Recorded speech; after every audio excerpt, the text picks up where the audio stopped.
السلام علیکم ورحمۃ اللہ وبرکاتہ۔ محترم ناظرین،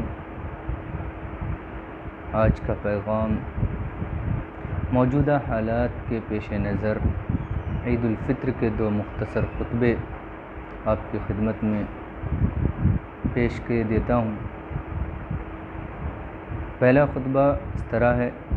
اللہ اکبر اللہ اکبر، لا الہ الا اللہ واللہ اکبر، اللہ اکبر وللہ الحمد، نحمده ونستعینه ونستغفره ونؤمن به ونتوکل علیہ ونعوذ باللہ من شرور انفسنا ومن سیئات اعمالنا، من یهده اللہ فلا مضل له ومن یضلله فلا هادی له، واشهد ان لا الہ الا اللہ وحدہ لا شریک له، واشهد ان محمدا عبده ورسوله۔ اما بعد، قال النبي صلی اللہ علیہ وسلم: ان لكل قوم عیدا وهذا عیدنا۔ اعوذ باللہ من الشیطان الرجیم، بسم اللہ الرحمن الرحیم، قل هو اللہ احد اللہ الصمد، لم یلد ولم یولد ولم یکن له کفوا احد، صدق اللہ العظیم۔ اب پہلا خطبہ مکمل ہو گیا۔ تھوڑی دیر کے لیے پہلے خطبے کے بعد امام صاحب کو بیٹھ جانا ہے، اور یہ بیٹھنے کا جو ٹائم ہے کم سے کم 10 سیکنڈ کا ہونا چاہیے، اور اس میں چاہیں تو دل ہی دل کے اندر خاموشی کے ساتھ کوئی دعا بھی آپ مانگ سکتے ہیں۔ دوسرا خطبہ پیش خدمت ہے: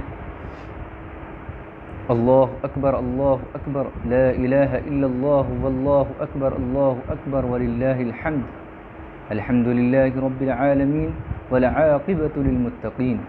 اللہم صل علی محمد وعلی آل محمد وبارک وسلم، اللہم ارفع عنا البلاء والوباء، ان اللہ یأمر بالعدل والإحسان وإیتاء ذی القربى وینہی عن الفحشاء والمنکر والبغی یعظکم لعلکم تذکرون۔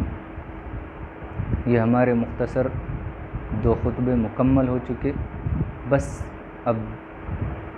کچھ مختصر سی باتیں وہ بھی نوٹ کر لیں کہ ہمیں اگر یہ خطبہ یاد نہ ہو تو کیا ہماری نماز ہو سکتی ہے؟ تو ذہن میں رکھیں کہ اگر خطبہ آپ کو یاد نہیں ہے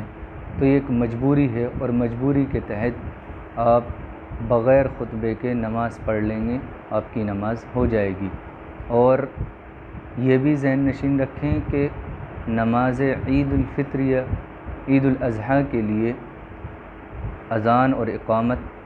نہیں دی جاتی ہے، صرف نماز ہوتی ہے اور اس کے بعد خطبہ ہوتا ہے، اور اس کے لیے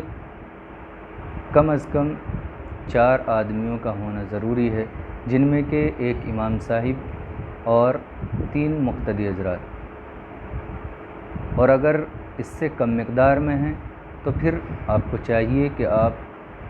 چاشت نماز کی 2 نفل یا پھر 4 رکعت نماز نفل پڑھ سکتے ہیں،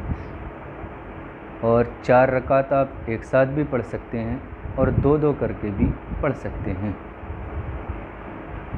اور اسی طریقے پر اگر آپ عید کی نماز پڑھنا چاہتے ہیں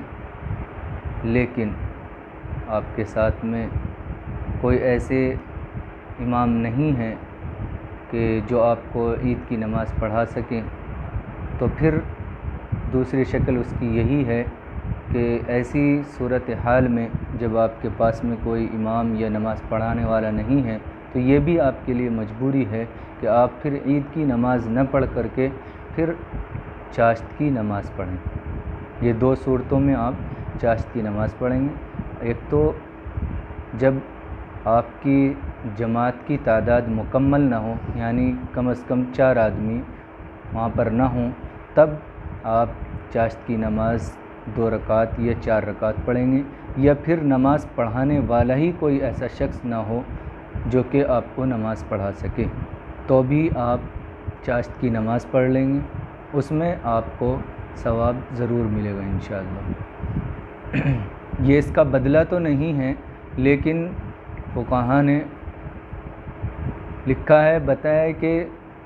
اس کے پڑھنے والے کو، یعنی چاشت کی 4 رکعت یا 2 رکعت پڑھنے والے کو ثواب ضرور ملے گا انشاءاللہ۔ السلام علیکم ورحمۃ اللہ وبرکاتہ۔